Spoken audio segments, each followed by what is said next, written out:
नमस्कार दोस्तों, स्वागत है आपका इस वीडियो में। आज से हम लोग बीटीएससी एएनएम की क्लास शुरू करने जा रहे हैं और बहुत ही बेसिक से आपको उस लेवल तक ले चलेंगे जो आपको क्वेश्चन पूछे जाते हैं और आपको एक भी क्वेश्चन बनाने में डिफ़िकल्टी नहीं लगेंगे। इस तरीके से हम आपको सारे क्वेश्चन का, सारे ऑप्शन का एनालिसिस करके बताएंगे और आपको सटीकली क्वेश्चन आपके लिए प्रोवाइड करेंगे।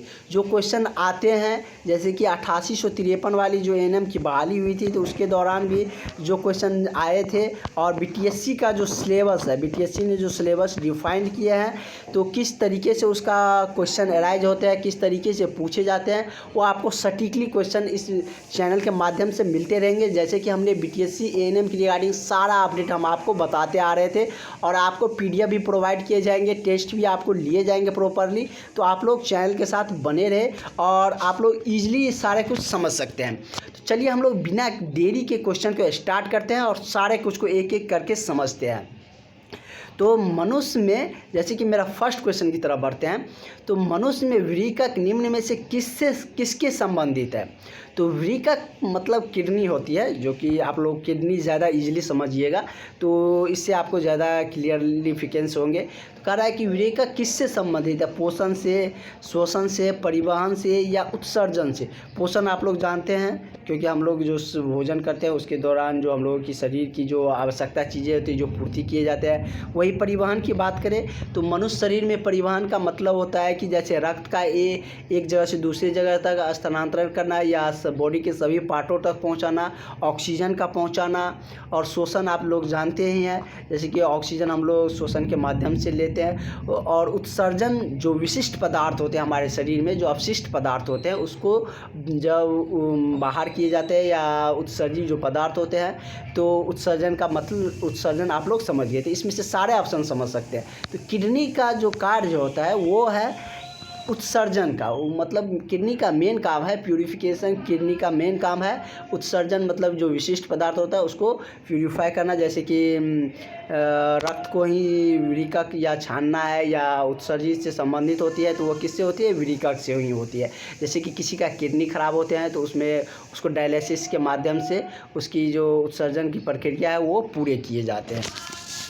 वही यदि हम आगे क्वेश्चन की तरफ बढ़े तो वही वृक्क से संबंधित है, क्योंकि जिस तरीके से क्वेश्चन पूछे जाते हैं उसमें ऐसा एक भी क्वेश्चन नहीं छोड़ा गया है जो किसी भी तरीके से घुमा के पूछेगा तो आप उससे जवाब ज़रूर दे दीजिएगा और निश्चित रूप से आप लोग वो क्वेश्चन अटैम्प्ट करके आइएगा और सही बना के आइएगा।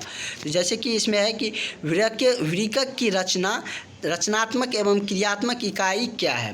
तो वृक्क की जो रचनात्मक यदि क्रियात्मक इकाई की बात करें तो वो क्या है, नेफ्रॉन है। क्या है, इसके क्रियात्मक एवं रचनात्मक इकाई, जो क्रियात्मक आप समझते हैं जो क्रिया करते हैं, रचनात्मक जो इससे बने हुए थे, तो इसका जो प्रमुख वृक्क की जो क्रियात्मक एवं रचनात्मक इकाई क्या है, नेफ्रॉन होते हैं।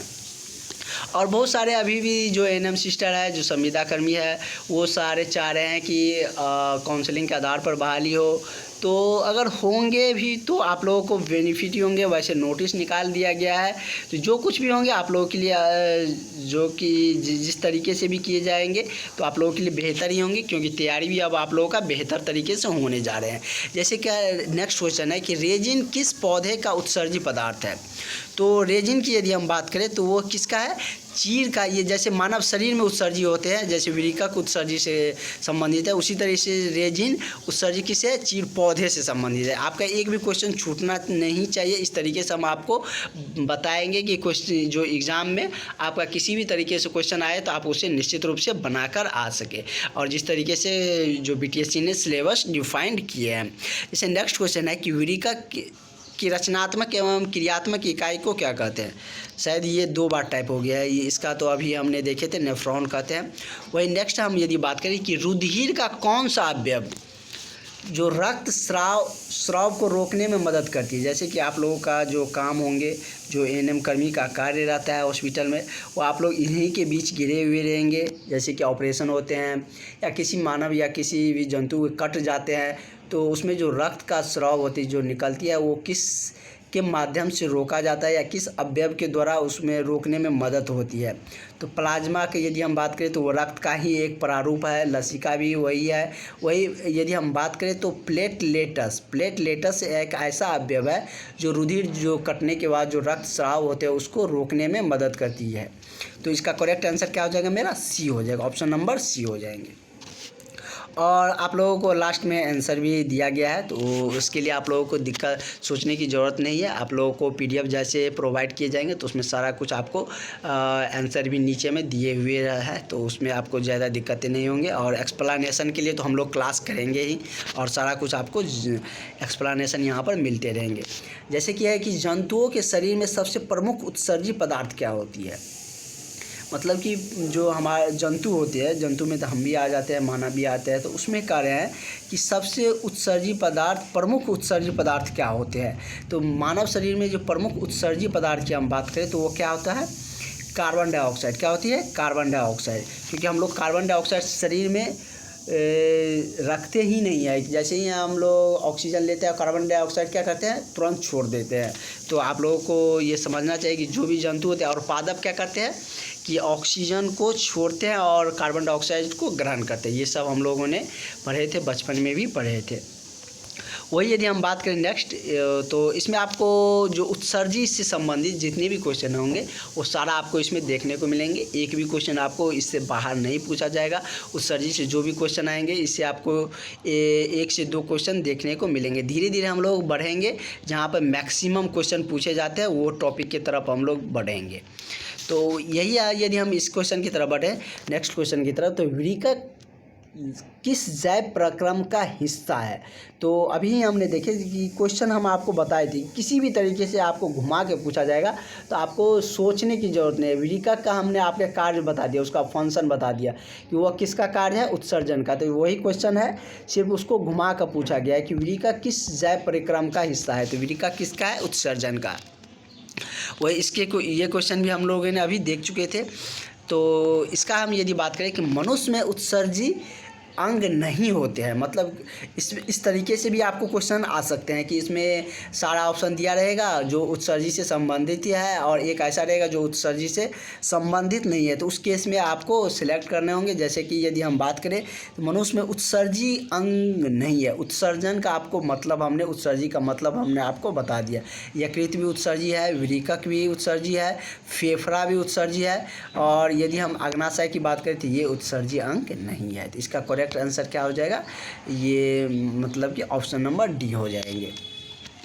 उत्सर्जी मतलब विशिष्ट पदार्थ की जो होती है उसकी प्यूरिफिकेशन कहिए या उसको जो छानने की जो प्रक्रिया होती है वो कहिए, तो वो अग्नाशय के द्वारा नहीं होती है, वो सिर्फ पचाने का काम किया जाता है अग्नाशय के द्वारा। तो वही यदि हम नेक्स्ट क्वेश्चन की तरफ बढ़ते हैं, तो पादप में निषेचन की क्रिया कहाँ होती है? तो पादप में यदि हम निषेचन की बात करें तो वो बीजांड में होती है। कहाँ होती है? बीजांड में होता है। वही यदि मनुष्य में कहें तो वो कहाँ पे होती है? भ्रूण में होती है। इसका ये ऑप्शन हो जाएगा। और ये पादप के लिए क्या होती है? बीजांड में होती है।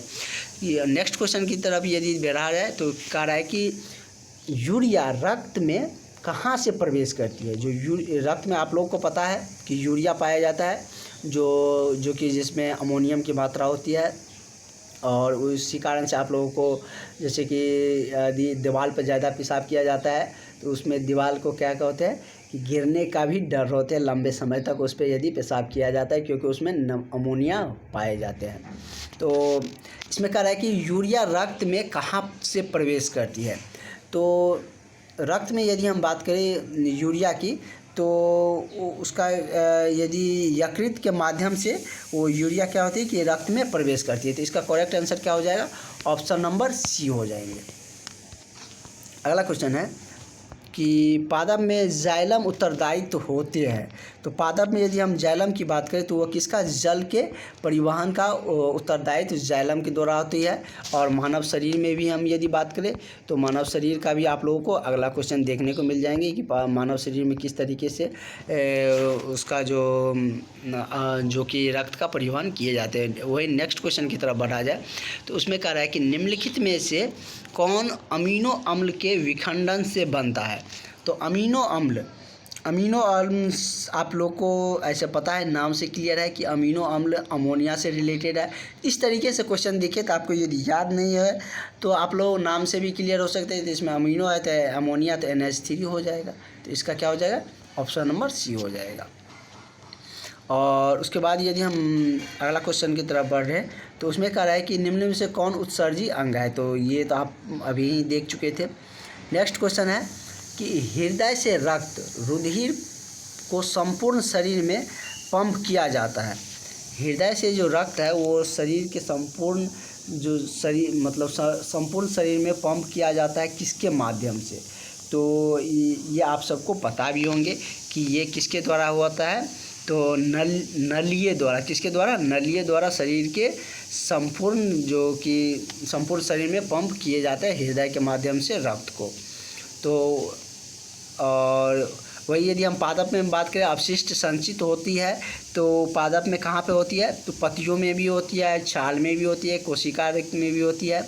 तो इस तरीके से आप लोगों का ये और इस टॉपिक का जो महत्वपूर्ण क्वेश्चन था जो उत्सर्जी से रिगार्डिंग आएंगे वो सारा क्वेश्चन हमने देख चुके हैं। जैसे कि यदि हम इस क्वेश्चन की तरफ बढ़े, ये भी क्वेश्चन इंपॉर्टेंट क्वेश्चन है कि मूत्रवाहिनी वृक्क में किस भाग से निकलता है। तो मूत्रवाहिनी यदि हम बात करें तो वृक्क में किस भाग से निकलता है, तो वो हाइलम से। कहाँ से निकलता है, हाइलम के जो भाग है उसके द्वारा यह मूत्रवाहिनी वृक्क से निकलती है। इस तरीके से और ये इसमें सारा क्वेश्चन आपको उत्सर्जन से रिगार्डिंग ही जुड़े ही आपको मिलेंगे। नेक्स्ट क्वेश्चन है कि मनुष्य के शरीर में सबसे बड़ी ग्रंथि क्या है। तो मनुष्य शरीर की यदि सबसे बड़ी ग्रंथि की बात करें तो क्या है, अग्नाशय है। अग्नाशय मनुष्य शरीर के सबसे बड़ी ग्रंथि है। इस तरीके से हम लोग जो उत्सर्जन एक हल्का छोटा सा टॉपिक था जिससे आप लोगों को बाय दी वे 1 से 2 क्वेश्चन देखने को मिलते हैं। तो इसका हमने सारा क्वेश्चन देख चुके हैं, इससे बाहर आपको उत्सर्जी से नहीं पूछे जाएंगे। और नेक्स्ट क्वेश्चन नेक्स्ट जो टॉपिक होंगे वो हम लोग देखने वाले हैं, जो कि आप लोगों को जो BTSC ने सिलेबस का जो फर्स्ट टॉपिक डिफाइन किया है वही हम लोग देखेंगे। और आप सब आई थिंक जितने भी कैंडिडेट हैं सब ने सिलेबस डाउनलोड कर लिए होंगे। यदि नहीं किए हैं तो आप लोग BTSC का ऑफिशियली वेबसाइट से डाउनलोड कर लीजिए, नहीं तो आपको हम उसका जो PDF है वो प्रोवाइड कर देंगे। तो इस तरीके से आप लोगों का क्लासेज सेशन चलती रहेंगी। आप लोग वीडियो को शेयर ज़रूर करिएगा।